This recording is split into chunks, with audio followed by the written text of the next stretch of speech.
where it feels like it has been forever since we've We been missed y'all. online and we've recorded anything. The channel has been popping off a little bit, great, gaining more subscribers, and one of our videos hit 1.3K. We do appreciate you guys. Drew, how are we doing on this beautiful Tuesday night? Hey, we're doing great. OTAs are kicking off, so there's some NFL back in the forecast. We got the NBA playoffs that are going to kick off in 2 days. We had some brand new Eminem drop last Friday. Everything's great in Drew Taylor's world. How about you? Good, man. I'm stoked for the start of Thursday. I think it's gonna be more exciting than some people think on both sides of the argument for the Celtics and the Mavericks. But yeah, it's nice to see the OTAs kicking off and seeing a little bit of the news. You texting me, oh, is this person holding out and this person holding out? Why are they not at the OTA? So That was a it's good to dumbass have time for an article to drop, by the way. Oh, I've been right. very, very busy, just so everybody out there knows. I work at a car dealership, and it's been Memorial Day weekend, and a whole bunch of crazy stuff is going on. And so I'm barely able to pay attention to things that are going on my phone, like a Christian McCaffrey extension today. And I see somebody tweet out that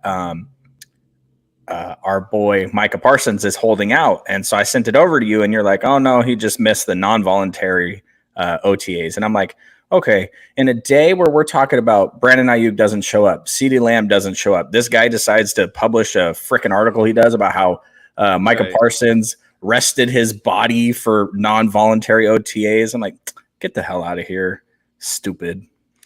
Yeah, it's frustrating, but I feel like it's purposeful. I should have known it was an it. NFL.com article, which is like junk.com. So stupid. That's like being caught by it's like a fake Woj tweet. It's like the Onion getting caught by the Onion article. All right, let's go ahead and kick everything off. Not with the NFL, which is funny because I feel like we always kick everything off with the NFL because it's usually the biggest news. But let's kick things off with the NBA side of it. And a couple of questions. First one, did the Celtics have the easiest run at the finals in recent memory? And then how does this affect them in the finals, again, starting on Thursday? Just to kind of refresh everyone's mind, the Celtics have faced a Jimmy Butler-less Miami Heat in the first round. Donovan Mitchell missed a handful of games in the second, and Jarrett Allen missed the entire second round. In the Eastern Conference Final, Tyrese Halliburton missed 2 games plus most of a third game as well. And starting in that second game, he got injured, didn't come back. So missing a lot of superstars that the Celtics ended up facing. And this has been the biggest criticism of them. Their Mickey Mouse path is what people are calling it right now. While they certainly haven't been challenged as much as I would personally like them to be challenged, it's just like talking about the other side of the spectrum on the NFL and the Cowboys. I'd like to see them challenged closer in the playoffs or closer to the end of the season. Celtics, I would like to see them challenged a little bit more. But I feel like we're forgetting a couple of things. Before we get into those things, do you feel like they're having the easiest finals run in recent memory? And again, how does this affect them? I definitely think that if you had even taken away the injuries, if you look at the teams they played, the Miami Heat, the Cavaliers, and the Pacers, forget the injuries. It was an easier path in terms of the teams that they could have faced versus who they did face. And then when you factor in the injuries, in recent years, it feels like the Bucks and the Sixers have played a huge role in the Eastern Conference and what was going on out there. And those teams just went out with a whimper this year. But you can only play the games that are on your schedule. I'm not going to hold it against Boston. I've said multiple times to you this year, watching them play these teams, and I was like, at the end of the year when Boston wins the finals, we're just going to look back on this and be like, yeah, they were the most dominant team all year. It doesn't matter which injuries happened or which injuries didn't happen. Frankly, they've kicked everybody's ass this year, whether people played or didn't play.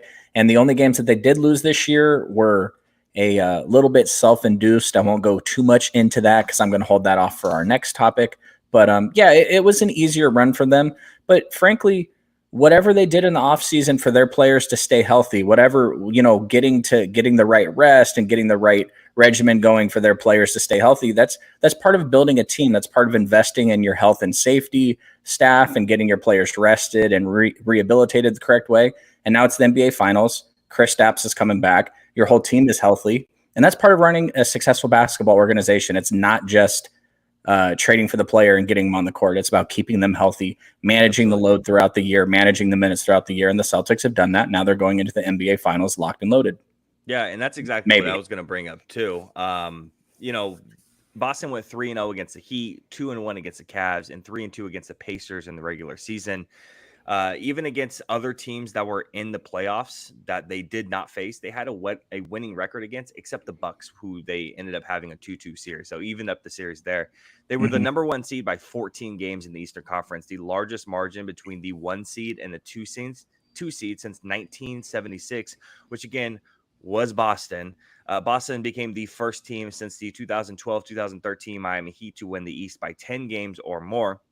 The Celtics also clinched the league's top record before 12 teams even clinched a playoff berth. And Boston finished with a 7-win lead on the next best team in the league, the Oklahoma City Thunder, and the Denver Nuggets at 57 and 25. Just continuing on, this is some of the things we're forgetting about the Celtics in the regular season. The Celtics scored 1.22 points per possession, which is the best in league history. Their 122.2 offensive rating is also the best in league history. The Celtics outscored teams with an average of 11.34 points per game, which ranks 5th in NBA history. The top 4 out of the 5, so again, that's 5th. The next 4 after that all won the title that season, including teams like the 2016-17 Warriors, a couple of those Lakers teams from the 80s. And the Celtics became the only team ever to win 3 games by 50 points or more. And we have 3 players that score over 20 points per game, not also mentioning some of the defensive ratings as well from Drew Holiday, Derek White, Jason Tatum, Jaylen Brown. All of the collective effort of defense for this team has been tremendous as well. So I just feel like we kind of just miss it in our minds of how good the team has really been. Yes, the path to the finals hasn't been super duper difficult, but also this team was poised and ready from the jump. Like, why are we forgetting that this was the best team in the league all season and we ran through a lot of these teams with ease? I'm not sure what we're doing there. And then the other things, I know I mentioned this to you couple of weeks ago, but we don't really ever talk about last year's NBA Finals champions and the Denver Nuggets for having an easy path to the finals. If you go look up easiest path to the finals right now, go look it up on your phone, you're going to find the Denver Nuggets are going to rank somewhere in the top 6, 7, 5. Even you can find an article on them in the top 3, like repeatedly. So nobody ever talks about, no one ever discredits them. So why the Celtics, and then why the hate for the Celtics? I mean, I just feel like it's something that it's repeated. So what do you think? You see it over and over and over again, comments on Instagram, or I'm sure you probably see it on Twitter or TikTok or wherever it's at. Why the hate for the Celtics? Why is it this bad? Especially Jason Tatum. Yeah, I just think it's prisoner of the moment stuff. I remember the conversation surrounding the Denver Nuggets last year, but it's much like how it is this year. The Denver Nuggets were the best team all year, and they went in and they won the finals. I think a lot of it also has to do with the fact that it's Boston. You know what I'm saying? Yeah. This is a dynasty of the NBA. It's one of the greatest franchises in the history of the NBA. And people don't really like that. There's also the connection with the football dynasty that occurred over there in Boston. And there's a lot of intermingled hate when you're talking about teams and you're talking about these super teams, these super franchises. I know the NBA wants the Lakers in the finals. I know Los Angeles wants the Lakers in the finals, but I don't think there's an NBA fan in the world that wants to see the Lakers in the finals. I think Boston has a lot of that as well, especially your older NBA fans. But I think Tatum is also pretty polarizing as a player. His inconsistencies are interesting for a player that's approaching his level of stardom, and a lot of times are covered up by the fact that his team is so talented. And I think this is awesome for the NBA if the Celtics can win the finals and Tatum can go out and average 35 to 40 a night and just transform himself into superstardom, and Luka can show out and be freaking amazing on the grandest stage with Boston as the centerpiece because Boston draws the viewers, and now people are tuning in to Luka versus Jason Tatum. The NBA is sitting here with a very, very good finals on their hands in terms of showcasing their younger talent. I think they would have been happier if Minnesota had made it, just in terms of showcasing Ant to the nation. Yeah. But Luka is definitely, frankly, any given night, Luka can play like the best player in the world. So it's just, it's one of those things. I'm looking forward to it. I'm sure we'll give predictions at the end of this, and I'm sure our predictions are going to be quite similar, but it's going to be a good series, I think. I think it'll be one of those things, even if it's a gentleman's sweep or it's a 4-2, I don't think these games are going to be blowouts, and that's what I'm excited for. Definitely. The last thing that the narrative I want to say is also kind of frustrating for me is the narrative that, again, that the Celtics have kind of gone on this, once again, this Mickey Mouse run. And it really hasn't been that difficult, really hasn't been that hard. While also at the same time, if you go look for graphics of Luka and the opponents that he's faced, you could find it on a slideshow on TikTok. If you just look up Celtics path to the final, it's like Mickey Mouse path, and it's Jason Tatum wearing like Mickey Mouse ears, and the opponents that all miss games. And then it's Luka like wearing a war helmet, and all the teammates that he's or all the opponents that he's had to face. And it's crazy because they're putting guys up there like Kawhi, and it says in parentheses, Kawhi missed 4 games. But not only did he miss 4 games, he was very injured and played very poorly because it put Paul George up there. We're acting like Paul George isn't one of the worst playoff dippers in the last couple of years, year after year after year, having field goal percentage, free throw percentage, steals, and points per game all dipping statistically. And then your turnovers also increasing.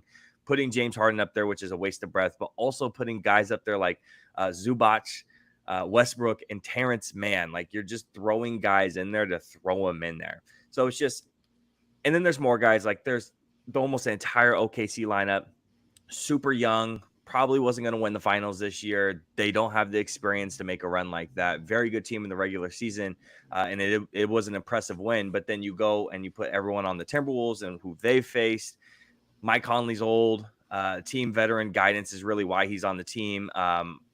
He's putting Nickeil Alexander-Walker on the graphic. Cat and Ant played their worst playoff series and against the Mavericks. And I'm kind of just bringing all this up, and I'm kind of just reducing the efforts just to show you how easy it is. Like, I can go through and point out every single player on that graphic and like reduce the efforts of the players from the Dallas Mavericks and say, oh, well, you did this, and really we're pointing this out, and really we're pointing, like, at the end of the day, we should just appreciate that both these teams made it.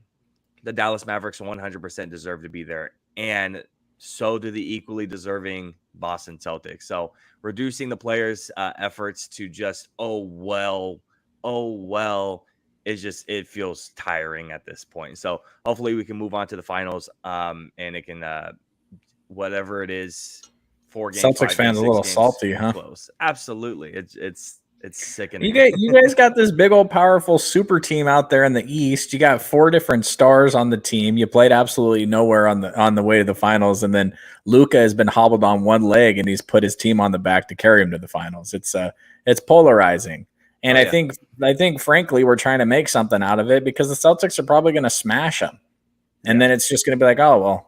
We'll watch this entire NBA season for fucking nothing. We knew in game 20 the Celtics were winning the finals, and now the Celtics won the finals. All right, here we go. So we'll see. Hopefully it's closer than that. Hopefully if the Celtics pull it out, they win every game by 1.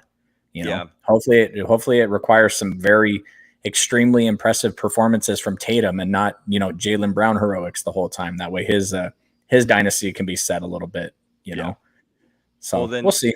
Well, then asking you the question, moving on to the next topic, I want you go ahead and kick us off with, how do you stop the Boston Celtics? And then right after that, I'm going to go ahead and give you, how do you stop the Dallas Mavericks? So how do you stop them, this super team with all these stars on it? How do you actually slow them down or stop them fully?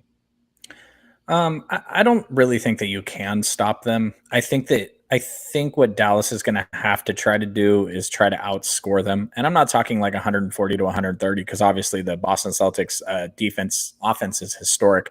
But like I mentioned, Luka can be the best player in the world any given night. He can do some incredible things. Dallas's length and their athleticism on defense is something that Boston hasn't had to deal with the entire playoffs. Now, that's taking out the regular season, but obviously the last 16 games or so. And, Kyrie's season really went under the radar this year because he didn't play enough games to be considered for postseason awards, and he was just fantastic. And I know there's a bunch of people that want to hate on me because I mentioned the flat earth shit, but that's part of Kyrie, like part of his personality. You take him and you leave him. And right now he's balling out. He has NBA finals experience, which is a huge plus, especially for that team. Yeah. And really, I just think that if the Celtics are going to lose, because I'm not going to buy into this. The Dallas Mavericks are more battle tested. I don't give a crap about that. Right. Like these guys have all played in big games. It's, this isn't the Oklahoma City Thunder showing up in the finals, right? These guys have all played big games. The Celtics have been here before. And the Dallas Mavericks have the defenders to deal with Kristaps, but you guys have made it through the playoffs without him. So, he's an added piece for sure, but the team is already good enough, Porzingis or not Porzingis. I think really what it comes down to is the consistency of Tatum. I think if he has one of those patches that he's been prone to do in his career where he goes a little silent and he goes a little absent, and kind of like Tyrese in the last, you and me talked, we're like, if Tyrese Halliburton's going to come out and take 8 shots, they're not going to win. They're not going to win the series. They're not even going to win a game. Absolutely. If Tatum doesn't come out, Tatum needs to come out and set the tempo, set the tone, because Luka will. Yeah. And that's really let me take 6 ingredients, throw it on a piece of dough, throw it in the oven, and hopefully it tastes good way of explaining how the Mavericks could beat the Celtics. Frankly, I would not predict it, and I do not expect it. But if Tatum has a game or two that aren't great and Luka goes supernova, because Luka could go supernova for a game or two and Kyrie could go supernova for a game, and maybe they're at 3 games. And then if you guys are 3-3 or 3-2, at that point, anything can freaking happen. Taking injuries out of it, of course. And I was super interested to hear that Kristaps, when they asked him, they asked him, are you going to be back by game 1? And he said, yeah, that's the plan. And then they said, are you running pain-free? And he was like, yes. You know what I mean? Like, it was just, you can tell there's some lingering effects of it. But frankly, you gotta lace up the sneakers and do everything you can, because this is the finals and you got to put it all on the line. That's a great cliche. Clip that. Who would you say is the biggest X factor on the Dallas Mavericks to really beat the Boston Celtics? Who's the biggest, whether it's offensively or defensively? Who's really the biggest X factor? And I know Luka's probably the obvious answer, but I was curious if you had anybody else besides that. Well, I mean, we know that this is the X factor. I'm not going to give you a name, and that's super, super fence sitting here, but we know what Luka is going to do. We know what Kyrie is going to do. They have to go supernova, but there has to be somebody else on the team that steps up in a way that's like not like to where after game 2, the Boston Celtics are like scrambling to figure out, holy shit, what are we going to do with this? They're throwing completely different looks at us. They're doing something they've never done before. It can't just be Luka hitting all these step back threes. Like, he's not going to do that for 7 games. It can't just be Kyrie. Personally, Kyrie's a great player, but we got a great defender over there in Drew Holiday. He's not just going to go off for 40 every night. It's just not going to happen. And even if Kristaps doesn't play well, you got Horford right there. Like, this team is deep and it's prepared. It just really would need to be somebody coming out of left field to just completely, basically transcend their career arc and where they've been as a player to take it to the next level for this to happen. And again, I'm talking about it feels like a lot of crazy shit. Like, I just don't see it happening. But I think that's what it would take. It would take Kyrie and Luka to go to the next level like they're going to do, and then someone else to step it up even further. Because you guys have that, right? There's Jalen, there's Tatum, there's Horford, there's Kristaps, there's Drew, there's your boy. God, why am I forgetting his name? The bald assassin. Yeah, of course I can remember Derek White's nickname, but I can't remember his freaking name. You guys got 7 players on that team that might go for 30 any given night. Well, Drew Holiday might not go for 30, but still, I mean, the Mavs aren't that deep, and so they really just need somebody to come out of nowhere like that, in my opinion, to help them win this series. Which again, I don't expect to happen. Yeah, I think for the Mavericks, I think two guys to keep an eye on are going to be one is going to be Derek Lively to see if he can continue the tremendous impact that he's had, especially in the last series, to see if he can continue that. And then the other person on the Mavericks side is going to be Derek Jones Jr., not only on his defensive side, which is why he is a starter and such a good player. But also his 3-point percentage has been through the roof in the postseason compared to normally. You want Derek Jones Jr. to shoot a three usually. In the postseason, he's played a little bit differently. So continuing that on the big stage in the finals is really going to be something to keep an eye on, especially with some of the things I'm going to be going over with how to stop the Dallas Mavericks. I think Derek Jones Jr. is going to play a huge role in that, along with a couple other guys as well. And, I mean, PJ Washington has had a season in his career where he averaged 16 to 17 points a game. Now that's obviously for a very, very lackluster team. And as I like to remind people, every team has a leading scorer. So he, if you told me that he averaged 22 to 23 points a game this series, that would be interesting to me. I would like somebody to come from the future and show me averages of players that led to the Mavericks winning the NBA Finals. And I really think that instead of seeing something like, oh, Luka went for 45 a night or PJ Washington went for 25 a night, it would be something like, oh, Tatum averaged 16 points a night in the finals, something like that. You know what I mean? Like, I really just think it's the Celtics inconsistency, which is more bred from lack of needing to play hard. I really don't think they've dropped the ball in huge games this season. Like even the playoff games that they've lost, it's just been like, did they get beat or they just lose? Did they beat themselves? Right. I just don't see this Celtics team as a veteran team. They have a ton of experience on it. I just don't see that carrying out over a full 4 losses for them. So yeah, no, absolutely. It's like, we dropped a game against the Miami Heat and everyone thought the sky was falling. And it's like, you guys forgot that they shot like historically high numbers for the team in the postseason from 3 and from the field goals for field goal percentage as well. So like, let's not get ahead of themselves. They had to shoot a tremendous amount of threes, hit like a crazy amount of them. Let's pump the brakes. They're not going to shoot this every single night. It's just not possible. And guess what? They did not. And they ended up getting dispatched immediately after. So was really nothing to be concerned about. So we might see something similar with the series coming up. Anything to add before we move on to the Mavericks? No, I think I just made the Mavericks. I think I made them both. Really, one team has to play really bad, and the other team has to go supernova, which is boring. But that's what we're talking about. The Celtics, man, they're just they just got so many pieces. It's like it's fucking impossible to even explain how it all came together. It's like, all right, you draft really well, Tatum and Brown, but now you got Horford, now you got Porzingis, Drew Holiday, like the bald assassin. Where are all these? Yeah, and then you even got a couple more dudes off the bench. That Pritchard kid, man, he freaking lit us up in Sacramento. Yeah, it's like the 3 immediate white dudes off the bench with Pritchard, Cornette, and Hauser coming off the bench immediately. Yeah, bro, that's Larry Bird's franchise, man. They got to show out there in Boston. Moving on to the Dallas Mavericks, I think with the Mavericks it gets a little bit more technical because of how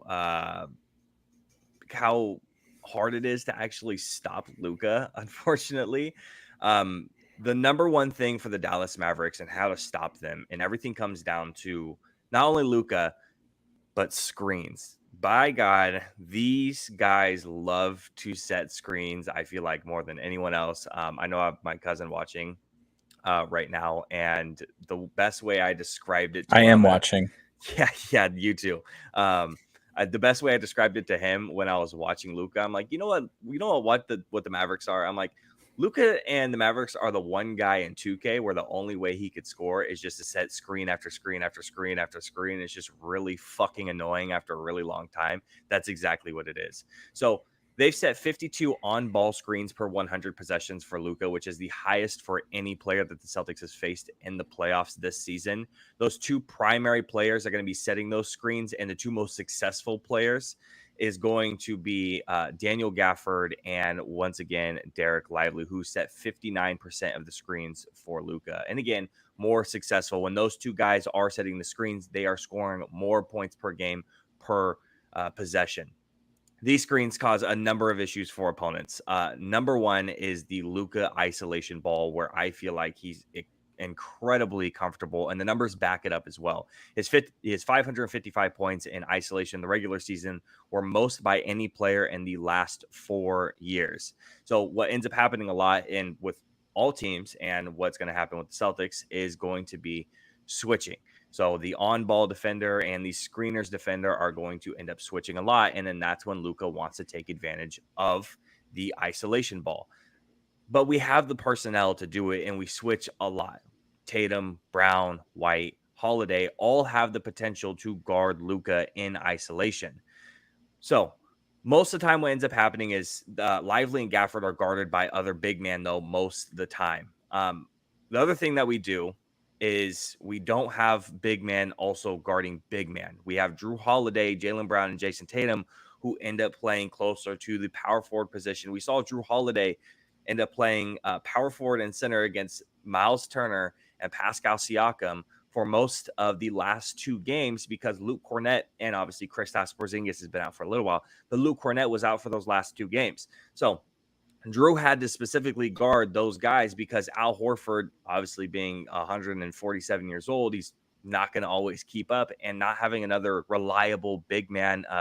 You could bring up, we brought in, don't you dare talk about Equata. No, Equata actually haven't had any playoff minutes, but don't the other person that we disrespect Equata. The only other person that we brought Sacramento in as legend. well was Xavier Tillman. So not really another reliable big man to guard. So again, it's not always the big man who are going to be guarding the big man. So having the personnel on switches, like Drew Holiday switching, or if Jason Tatum is guarding Luka initially and then they swap, you're not really going to be getting a huge mismatch. But I think the player they're going to be guarding the most is Al Horford. That's the one they're going to really have to be careful of. Everyone else, again, Holiday, Brown, Tatum, these guys are either all defensive NBA players or right on the cusp of that accolade. So if any of the teams in the NBA are going to be able to stop the isolation ball, it's going to be the Celtics. The second issue that we end up running into is the lobs that Gafford and Lively end up receiving from Luka, or Luka drawing the foul. So what ends up happening is, if there is no switch and Luka ends up slipping through one of those screens and has the on-ball defender directly behind him, he has one of a couple of options. Number one, he loves to just draw the foul immediately. You'll see him go up, he'll draw the foul. It's the whole Luka thing. And if he doesn't get the call, he'll look at the ref and all the way down the court and scream at him. So it's a typical Luka thing. That's option number one, and he's very, very good at doing it. He's actually number 2 at free throws per game in this series. Jason Tatum's actually number 1, but Luka's really good at drawing the foul. That's option number 1. I thought you were going to say he was number 1 and throwing a fit with the refs. I was like, he's going to go there. He's going to get them Luka boys on us again. Once again, casuals. It got the views, didn't it? It sure did. So that's option number 1. And that option only opens up if the defender in the paint ends up dropping back a little bit and not helping up with the coverage.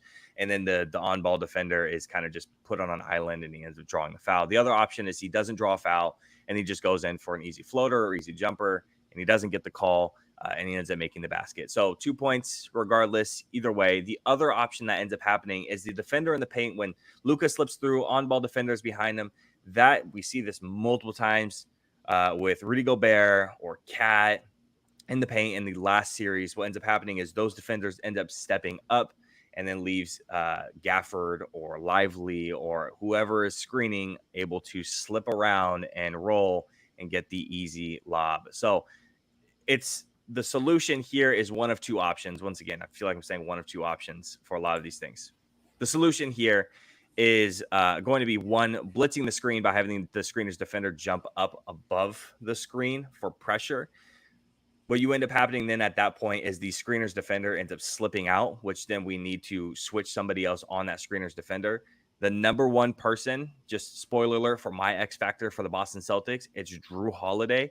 The person I feel like is going to be switching constantly over and over and over again every possession, no matter if we're trying to stop the screen for blitzing and we have Drew switching off of his defender or his offensive player.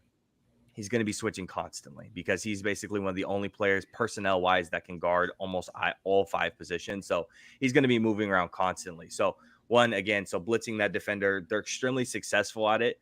Unfortunately, they just don't do it a lot. And against the Mavericks this season, they only did it a handful of times out of like the 89 screens that Luka ended up getting against the Celtics in the 2 games that they played. They only did it like 5 or 6 times. Very, very few. The other option, I've already kind of said it, but it's just to fully switch from another defender that isn't the screener's defender or on-ball defender. So how this works is, for anyone who doesn't know, or they're just kind of super casual basketball fans, how this ends up working is you have the on-ball defender and you have the screener's defender. So let's say it's Jason Tatum on ball, and then you have Jaylen Brown off ball. What ends up happening is when there's a supposed to be switch, the screener's defender is going to stay with him the entire time. Jaylen Brown is going to stay with the screener the entire time. He's not going to move off him. Jason Tatum ends up moving off of Luka, and let's say Jrue Holiday switches off and guards Luka at that point. Switches off, or whoever is closest to the other side of the screen ends up switching. Jason Tatum then picks up the open man, and it's going to happen over and over and over again. This is going to be the solution that the Celtics are going to use the most. We end up switching from another offensive player constantly. And again, Jrue Holiday is going to be the biggest factor in these situations. So, again, Jrue Holiday. Can I ask you a question? Yeah, what's up? Why is it that the number 1 and number 4 defenses in the NBA couldn't slow the Kyrie Luka train down, but you think the Celtics can? I think you think you're putting a lot of faith in Jrue Holiday here? I think rightfully so, because they're gonna hunt Kristaps bad, bro. Yeah, that dude is already not mobile. Yeah, and I'm interested to see again, because I think the switching from an off-ball offensive player off of away, whether it's Jaylen Brown, Jrue Holiday, Derek White doesn't switch as often. But any one of those 3 guys, I think we're going to see a lot of rotations from them. I think they're going to be the ones to stop them because they have the personnel to stop them.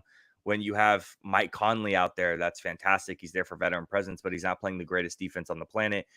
Ant's a good defender, but we saw he was completely gassed in the first 2 games of the series, and he couldn't stop Kyrie. We're not gassed. We're fully, just like you want to say, we're locked and loaded. We're gassed up. We're born ready for this.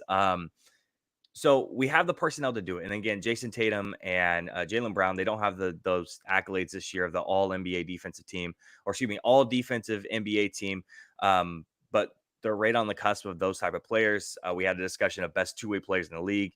Tatum was in that discussion as well. So these guys are there. We have the personnel to move guys around, play a bunch of different positions from 1 to 4. The position 5 is a little bit non-flexible. When we get our second team out there, the second unit of Luke Cornett, I'm interested to see how that kind of works out. If we end up employing the same thing as switching the off-ball defender constantly onto whoever's driving into the paint, I'm curious to see how that's going to work. So make the adjustments as it goes. Have a game plan for game 1 and then make the adjustments. Don't panic. See how it works. I think we'll be fine, but the screens are going to be the number 1 thing to stop here. And again, whether that is on the isolation ball, I think we have the personnel to stop them, or whether that is not hedging the screens and Luka gets out in front, we have, again, I think the personnel to stop it, whether it's blitzing, switching the off-ball defender. We've done it multiple times. It's how we play the game. That's how it's going to go. In my opinion, that's how you stop the Dallas Mavericks, is those screens. Anything to add? I'll add the rest of what I got when we do our predictions. Okay, then let's start it. So, final predictions for the NBA Finals. Drew, go ahead and start it off with who you think is gonna win, how many games, and how do you think these games are actually gonna go? I'm going to go with the Dallas Mavericks in 7.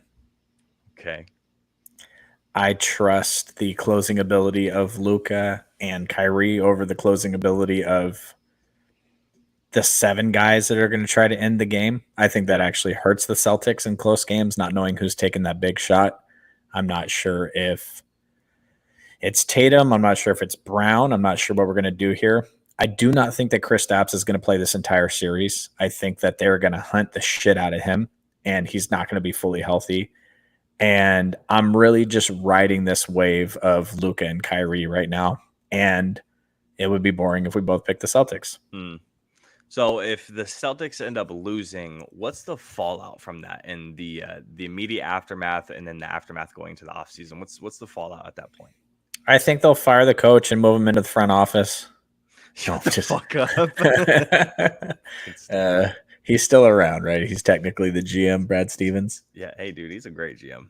I don't really think there's any fallout, man. I just think it's styles define matchups, and matchups define the results. And sometimes you just run into something that's a little weird. They're a young team. They're a great team. If you gave all 32 GMs the option of Luka or Tatum, how's that falling? Yeah. And then if you gave all 32 options, all 32 teams, the option of, Jaylen Brown versus Kyrie, I think a lot of people go Jaylen Brown because he's a lot younger, but the Tatum-Luka dynamic is certainly interesting. Yeah, definitely. Now, this could all be for naught. I mean, they might just smash them out in 5 games. It might be 4-1, gentleman's sweep. But I just think that Luka can go to another level. And we've seen that consistently in regular season games. We've never seen it for a 7-game series, and he's been injured and hampered and everything. But like I said, it's boring for us to both pick the Celtics. That's why I'm kind of going against you here. But I think from 15 to 20 games into the season, we're like, holy shit, the Celtics are really good. They're probably going to win the finals this year. And now here we are. We're 4 wins away from them being NBA Finals champions again. Yep. So, yeah, I picked obviously the Celtics, and I did do it in 7. I didn't do it any less than that. So you said 7? I think I did say 7. So this is the most nervous I've been throughout the playoffs. Yeah, I can tell. Very comfortably the most nervous. And the Dallas Mavericks themselves, I would say pre-playoffs, weren't really making me that nervous, even though they had a ton of success moving into the playoffs, going from right outside of the play-in or right in the play-in to all of a sudden surging all the way up to the 5th seed, and even having the chance to take the 4th seed away from the Clippers. So having that chance and opportunity was there in front of them for that. And the additions of Gafford and Washington completely turned this team around to something completely different. And the big contributions from guys like Josh Green, brought up Derek Lively, obviously, and also feel like I'm forgetting one more. Oh, Derek Jones Jr. So big contributions from guys like that make this team a little bit more dangerous moving into the playoffs, but then actually being able to perform on top of that. That's not just regular season success at the end of the season when guys are starting to get more tired and fatigued, and the Mavericks just happen to turn it on. That's not what happened. We could see that now. Guys are rested up in the playoffs for the most part against the Mavericks, and they're performing time in and time out. And Luka, as much as I'm not the biggest fan of actually watching him because of the theatrics and the antics and the looking at the ref and having the ball stolen from him and immediately looking over when he can go for a block or go try to play defense, it's super annoying to watch him play. But regardless of what my opinion is, at the end of the day, he's one of the top 3 players in this league right now, regardless of what I say or how I feel when I'm watching him. That's the reality situation. And he has taken another step forward in that Luka magic to get them to this point right now. So it's nerve-wracking to watch it. The Celtics are the Celtics, and they're boring to talk about, right? Because they're good, right? It's not exciting to watch, to talk about those teams. And in the NFL, the only reason we talk about the Cowboys and the 49ers as the top teams is because you and I are fans of them. So that's the only reason we talk about them so much. So it's not exciting to talk about those top teams. There's no discourse. There's no troubles. But right now is the most nerve-wracking out of the entire season, not just because it's for the finals, but because, again, Celtics haven't been really challenged that often, and the Mavericks are super red hot, including big contributions from the guys I mentioned. Obviously, Luka, and then can't forget World B flat, Kyrie Irving as well. Not touching it. You didn't want to touch that one. You're going to get us canceled. That's fine. All right, Drew. Before we move on off of the We're going to be NBA stuff, streaming on Facebook Live here when we get booted off of YouTube. oh, dude, that would suck. Before we move on from the NBA stuff and the NBA finals specifically, I know we said 7 on both ends. Who takes game 1 on Thursday? Obviously, we should be live streaming directly after the game. Whenever you get off of work, obviously, I'm we'll off on Thursday. Okay, cool. So we'll end up going live directly after it. So, who takes game 1? Dallas. You've been hanging out downtown with the crackheads. Here's the thing: is they're going to struggle to weave Kristaps back in. It's not going to work in the beginning, and then the coach is going to have to figure out, all right, do I just abandon Porzingis completely and send him to the bench? By that time, it's going to be too late, and Dallas is going to take game 1, which is going to be a stark contrast from the rest of these playoffs because Dallas keeps losing and looking like shit, and then they come back like crazy. So I'm just going to go with something different. Yep. Celtics in game 1 at home. They're pretty hard to stop. So going to go with them. I don't see how Dallas wins 4 of 6. You know what I'm saying? Yeah. Like, I just feel like one game obviously doesn't mean the series, but oh man, if Detroit, what the hell? If Boston comes out and wins game 1, that's tough. Outside of just put the big disclaimer here that if Tatum blows his ACL out, none of this matters. Oh yeah, big time. And I promise you that when you said Detroit, we probably are not going to mention on this podcast the Pistons ever in the playoffs for a very, very long time. So the last time they're mentioned on this podcast for the finals was right there. So even the Lions don't think they're going back to the playoffs. So Detroit's just shit out of luck. Hey, shout out to the Kings. Dumbasses. They found win by 10. My cousin says Celtics win by 10 in game 1. Yeah, I mean, if the Celtics come out and smash in game 1, I do not see Dallas winning 4 of 6. So I'm just picking game 1 to keep Dallas in it. I just don't see that happening. But shout out to the Kings for signing Mike Brown to his extension, because letting your coach come into a lame duck year when you're trying to convince Malik Monk and shit to come back. And, shout out to us for thinking that we're going to do any type of NBA draft coverage when the whole NBA thinks this draft sucks. So that's going to be lame. Yeah, it's a little disappointing for the first draft to try to cover. All right. If nothing else to add, let's move off the NBA stuff and then move on to the only NFL coverage that we end up having. So we talked about Christian McCaffrey. Important briefly. NFL news. Wow, bro. Come on. It's the best running back in the NFL. I'm not going to deny it. You're just mad that my team has a running back, aren't you? Oh, we have Zeke. What are you talking about?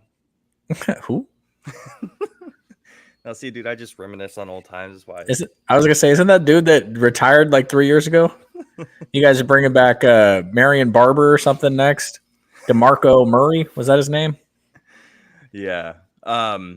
Talking about guys getting paid, obviously mentioning Christian McCaffrey, the biggest guys getting paid news recently was Justin Jefferson becoming the highest paid non-quarterback in NFL history. Drew, let's pick out 3 winners and 3 losers from this contract and the fallout that's going to follow it. So, all right, number 1 winner. I go first. I'm taking the easy one. Number 1 winner. Micah Parsons. Okay. You want to explain why Micah? Because he wants to be the highest paid non-quarterback in the NFL when he gets his contract. Justin Jefferson is currently the highest paid non-quarterback in the NFL. He took that mantle away from Nick Bosa. Yeah. Micah Parsons is a winner from this. Yeah. And it's funny that we sit here. It's Micah to me, and I know that Micah's super polarizing. And when it comes to polarizing players on my teams, we just got done talking about Jason Tatum and the Boston Celtics and how much I defend Jason Tatum. Micah's almost non-defensible sometimes, and it's so hard to defend that man. You have the entire offseason to get healthy. You're out there to goddamn fucking sumo wrestling with CJ Stroud and doing all these antic shit, and you want time away from OTAs to heal your body. When specifically the Cowboys coaching staff was looking for you to take a step forward, and be a better leader for your team, not just for your defense, but for your team. And you haven't taken that step forward. Micah feels very, very immature still. He doesn't feel ready to be a leader on this defense. While you look at some of the other top guys in the league, talking about Nick Bosa, talking about Myles Garrett, talking about TJ Watt, talking about Max Crosby, these guys feel leaders on their defense. They're mic'd up. You can hear them talking. Nick Bosa was at OTAs, by the way. And it did just exactly. And just Micah doesn't feel ready to take that step forward. Him getting the big contract is probably inevitable. It's just a little bit disappointing to kind of see him take a back seat on all the extracurriculars that comes with being a superstar on your team. My first winner is JJ McCarthy. JJ McCarthy gets to have the best wide receiver in the league, not lose him for a quarterback that needs help and needs as many weapons around him as possible, whether that is Aaron Jones. TJ Hawkinson will come back in the middle of the season, coming off of his major injury at the end of the year. Now you can bring back Justin Jefferson. You don't have to worry about that. That doesn't have to be a cloud looming over your head. Also, Jordan Addison and the various pieces on that offensive line as well. So I think the biggest winner here for me is definitely going to be JJ McCarthy, because he gets to, actually throw the ball to for the next couple of years, if he stays that long, next couple of years, to Justin Jefferson. Who's your next winner? I'm not going to do the stupid Ja'Marr Chase, CeeDee Lamb. We're all aware, right? That's why I went Micah number one. Number two winners are going to be the Detroit Lions, Philadelphia Eagles, and the Houston Texans, because they were smart enough to lock up their player, Nico Collins, A.J. Brown, and Amon-Ra St. Brown before this contract came down. Yep. This is one of the things that made me nervous about Brandon Ayuk.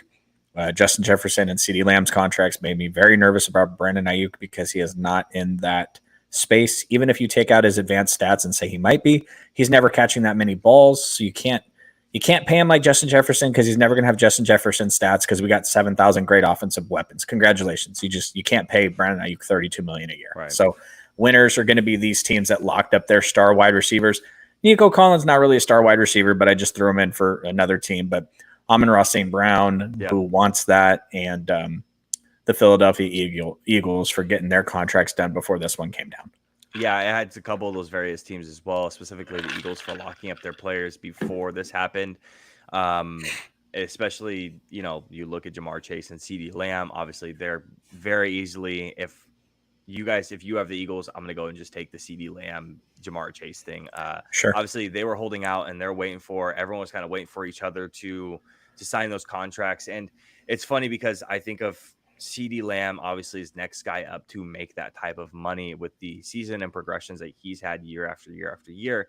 Am I wrong for thinking that Ja'Marr Chase should make less money than both those guys and maybe a handful of other wide receivers in the league? I know he probably won't, but am I wrong to think that maybe he should make a little bit less? Am I just clouded in my memory of Ja'Marr Chase? I know he's a very good wide receiver, and I know he's very talented, but I feel like the things that CeeDee Lamb, Justin Jefferson, A.J. Brown, Amon-Ra, I feel like what those guys do is a little bit more than what Ja'Marr Chase does. I don't know if I'm wrong in that. Yeah, there's definitely an interesting argument to be made about Ja'Marr Chase. I got him right here. 1,200 yards, 7 touchdowns, 1,000 yards, 9 touchdowns, 1,455 yards, 13 touchdowns. That's his rookie year that he set out with 14 and 13, and now he's just gone down every year since. Yeah. Obviously, there's been some shit with Joe Burrow as well, so I don't want to dig too deep into that. But, yeah, it's a lot of money. Justin Jefferson changes the game. Yeah. Does Ja'Marr Chase change the game? Yep.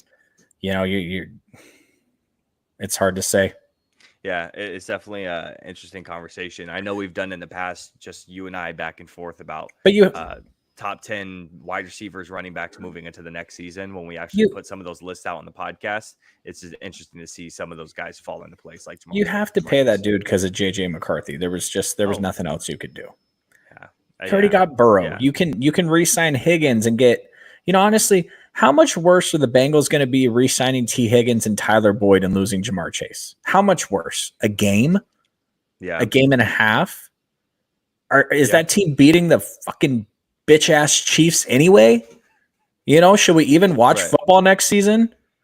Should we just meet tomorrow at Champ Sporting Goods and buy goddamn Travis Kelce jerseys and be Chiefs fans? Should we just rename this the Chiefs Lovers Podcast? Like, why does any of this matter? They're just going to win. I'm just going to grow out my mustache and eat McDonald's and be fat like Andy Reid. I'm finally having my meltdown. I know. I was like, wow. I can't believe we fucking lost again. God damn it. Oh, man. Deebo Samuel's bitch ass can't get open in the Super Bowl. Yep. I'll go ahead and take the next winner. I think the next winner out of this entire contract fallout is the Minnesota Vikings. I think they're one of the biggest winners. And for the pure fact that they can actually keep a star wide receiver instead of losing them. It was just a sign and trade. Diggs and sign and trade and Randy Moss. So another generational wide receiver potentially was going to step away and leave.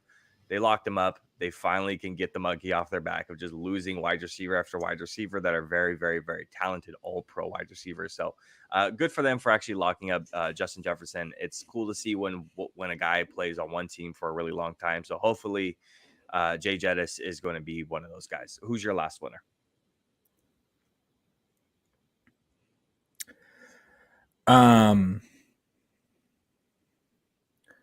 Man, I should have left. So we got Micah because obviously he's in line to get the next biggest contract. We got JJ McCarthy. We got the Vikings. We got the other teams that signed wide receivers. Hell, I mean the freaking his agent. Right. Yeah, exactly. I mean, that's 6 winners that we're trying to pour on. So we want to move on. I think it's a win for small market teams. You know what I mean? I think it's a win for the Minnesota Vikings. They got this beautiful stadium out there, and they've shown that a star will stay, and it's always tough. Who really wants to play in Minnesota? Like, I know it's an indoor stadium, but like, you could be on the beach in Miami during the week. You know what I'm saying? Like, there's just. Yep. Absolutely. So, sorry, I just my whole mind reset with that meltdown. A little bit of your rant. Yeah. I'll take the first loser, and for my losers, I only really have teams for the losers, and so we might overlap a little bit. I would say the biggest surprise loser and like least obvious would probably be the Miami Dolphins are some of the biggest losers in this. Tyreek Hill coming out, and this is directly after paying Jalen Waddle and being the 4th highest paid wide receiver in the league, while Tyreek Hill is the 3rd, and now Tyreek Hill wants to re-up his contract and redo it and get a new contract and be the highest paid wide receiver in the league, or maybe even highest paid non-quarterback in the league. So he's old, man. Like, what are we doing? Like, Tyreek Hill doesn't even want to play the game. He wants to go be an adult star after he retires. Like, what are we talking about? You could be porn on the podcast. And I don't understand what we're thinking here. And unfortunately, Miami might end up paying him. But you also have to think about the looming contract of potentially Tua. Might end up moving on from him. Again, you just paid Jalen Waddle.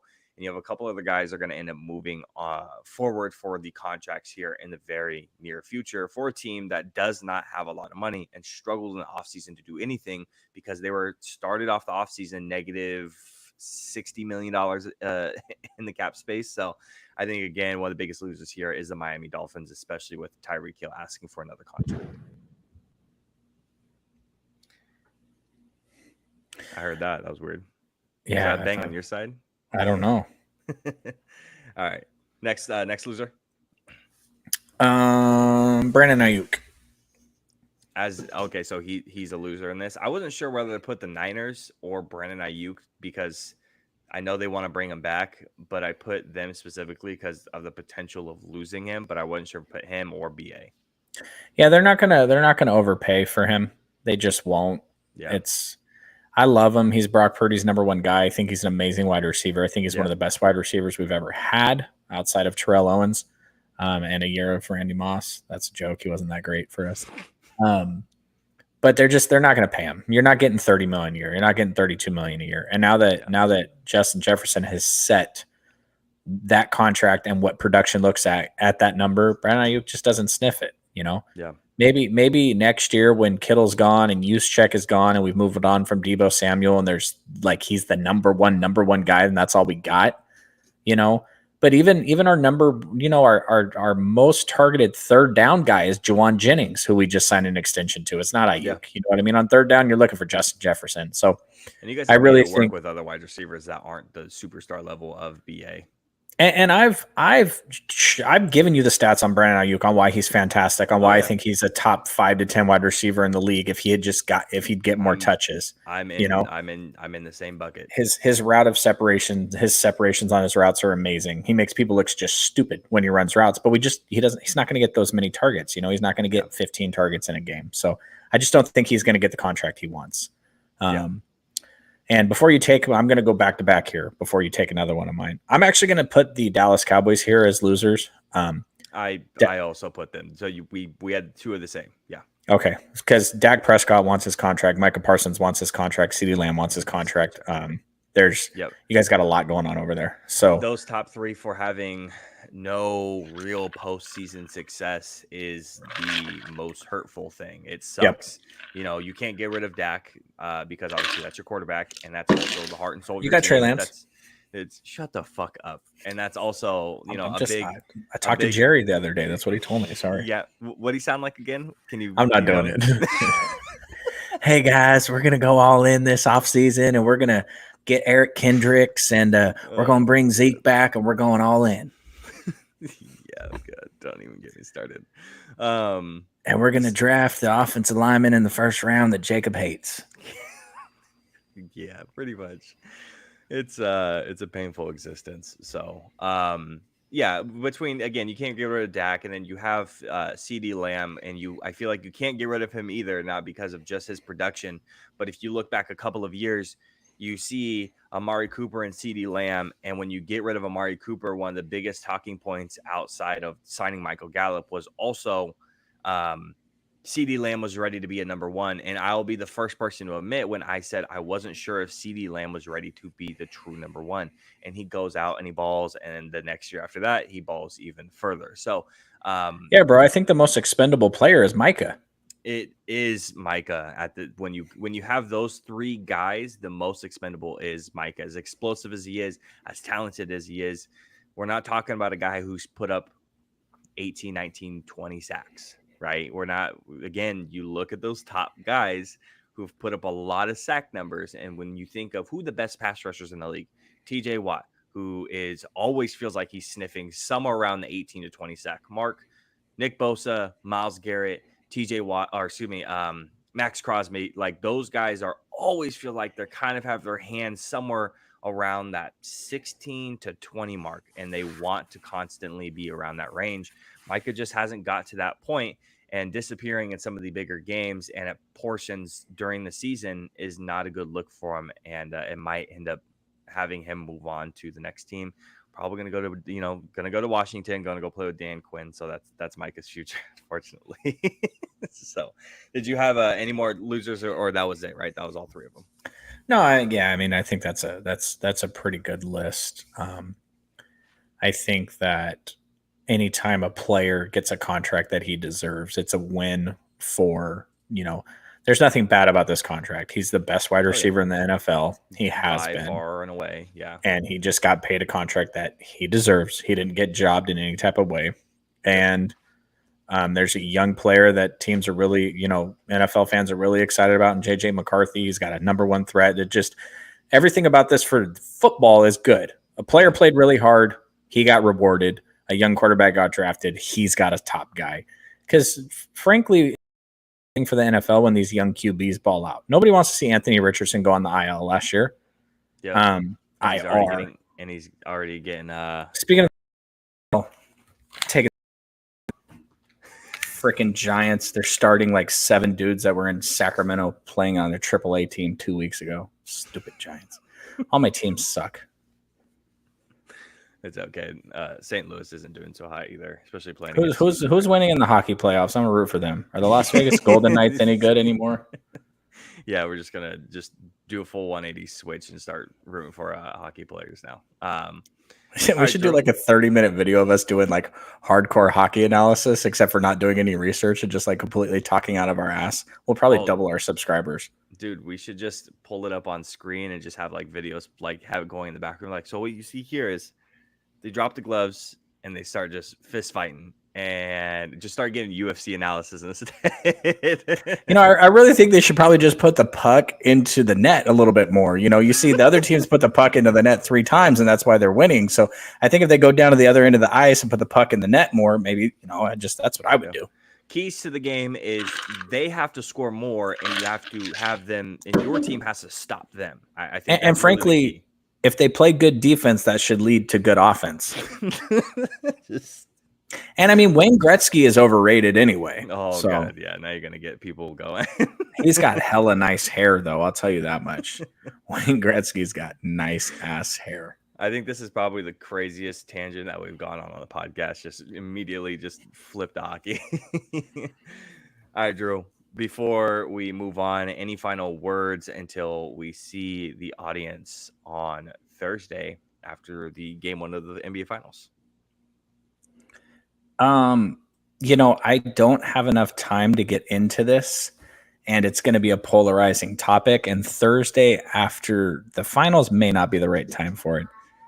But the Caitlin Clark thing, we might want to devote a little bit of time to that here soon. Yeah, I think especially the fact that her team has played like 1 million games in the first couple of weeks of the season, and the Las Vegas Aces have played like 6 games in the first couple of weeks of the season. Very interesting. WNBA, polarizing topic. Yeah, I think it's one of those things that's going to be interesting to go over. And that's hella good basketball, by the way. If any of you guys listen, I'm not gonna sit out here and I'm not trying to add subscribers or, oh, hey, women's rights. I'm not doing any of that. I'm just saying, if you love basketball, if you watch basketball, if you understand basketball, there's some WNBA games that are like, holy shit. Because it's not just being blown away by the athleticism. You know what I mean? Yeah. LeBron is just a freak of nature, right? The WNBA, the way they play basketball is it's entertaining as hell. Yeah. So that's my rant for that. So yeah, we got hockey and WNBA next week. We're going to get one view from that. But hey, let's rock.